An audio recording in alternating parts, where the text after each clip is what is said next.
Une nouvelle journée, une nouvelle page d'actualité avec cette alerte piratage. Nous sommes le 21 novembre 2025 et vous écoutez Tachienkou Média.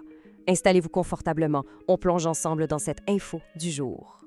On pense souvent être à l'abri, surtout avec des outils comme l'authentification à 2 facteurs.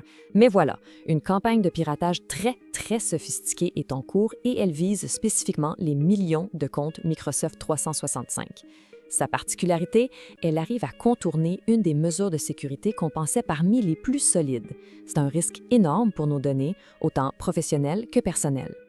Et voilà, le cœur du problème y est là. On nous a répété pendant des années que l'authentification à 2 facteurs, le fameux 2FA, c'était notre meilleur bouclier. Mais comme cette analyse le montre bien, les cybercriminels, eux, ils ont trouvé une nouvelle méthode, une méthode redoutable pour passer au travers. Bon, alors, plongeons dans le vif du sujet. On va décortiquer ensemble cette nouvelle campagne d'hameçonnage. Son arme secrète, c'est un kit de piratage qui est carrément prêt à l'emploi. Ce qui rend l'attaque, qui est pourtant complexe, accessible même à des gens qui ont très peu d'expérience en matière. Et ce kit, il a un nom, Sneaky 2FA. Ça illustre parfaitement comment la cybercriminalité se démocratise. Ce qui, avant, demandait une expertise technique de fou, est maintenant à la portée de pas mal de monde. Le but, c'est pas juste de voler le mot de passe et le code de FA. Non, c'est aussi de mettre la main sur le jeton de session, qui est en quelque sorte une clé numérique temporaire qui garde la connexion active. OK, maintenant qu'on a vu l'outil, regardons comment l'attaque se déroule concrètement. Pour bien saisir le mécanisme, puis surtout pour apprendre à s'en protéger, on va suivre le parcours d'une cible potentielle vraiment étape par étape. Le processus est d'une simplicité désarmante. Étape 1, tout part d'un simple courriel qui a l'air tout à fait légitime avec un lien. Étape 2, on clique et on arrive sur un faux test CAPTCHA, juste pour déjouer les logiciels de sécurité. Étape 3, une fausse fenêtre de connexion Microsoft apparaît et elle est vraiment réaliste. Et enfin, l'étape 4, la personne, mise en confiance, entre ses infos, son code 2FA, et voilà, les pirates interceptent absolument tout et prennent le contrôle du compte. Passons maintenant au clou du spectacle, si on peut dire. C'est la technique qui rend toute cette attaque si convaincante et surtout si difficile à repérer pour un œil qui n'est pas averti. La question qu'on se pose, c'est comment ça se fait que cette fausse fenêtre de connexion est à ces points parfaite, on dirait la vraie?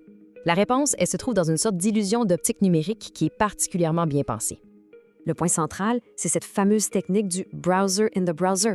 Attention, ce n'est pas une nouvelle fenêtre qui s'ouvre réellement, c'est juste un élément visuel qui est dans la page malveillante.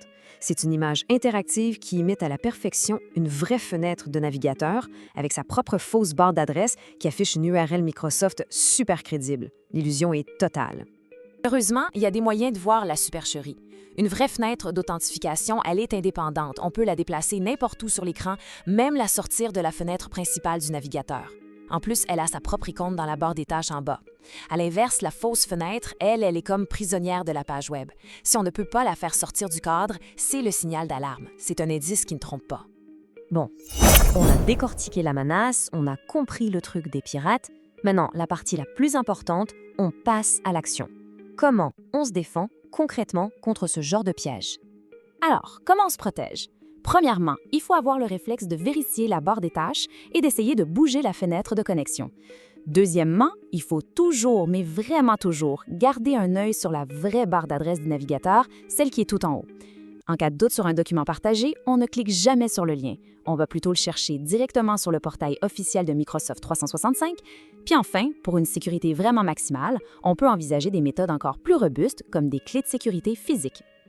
Finalement, cette attaque nous rappelle que la technologie seule, ça ne suffit pas. Les criminels exploitent la confiance et l'inattention. Et ça soulève une question essentielle. Face à des menaces qui sont quasi indétectables, est-ce que notre vigilance et nos bonnes habitudes ne sont pas devenues notre ligne de défense la plus importante? C'est une réflexion à garder en tête pour naviguer plus prudemment. Merci d'avoir pris le temps d'écouter l'essentiel de cette actualité du 21 novembre 2025 sur votre média préféré, Tachienkou Média. On se retrouve très bientôt pour un nouveau rendez-vous d'information, toujours avec la même volonté, vous offrir un contenu clair, pertinent et accessible.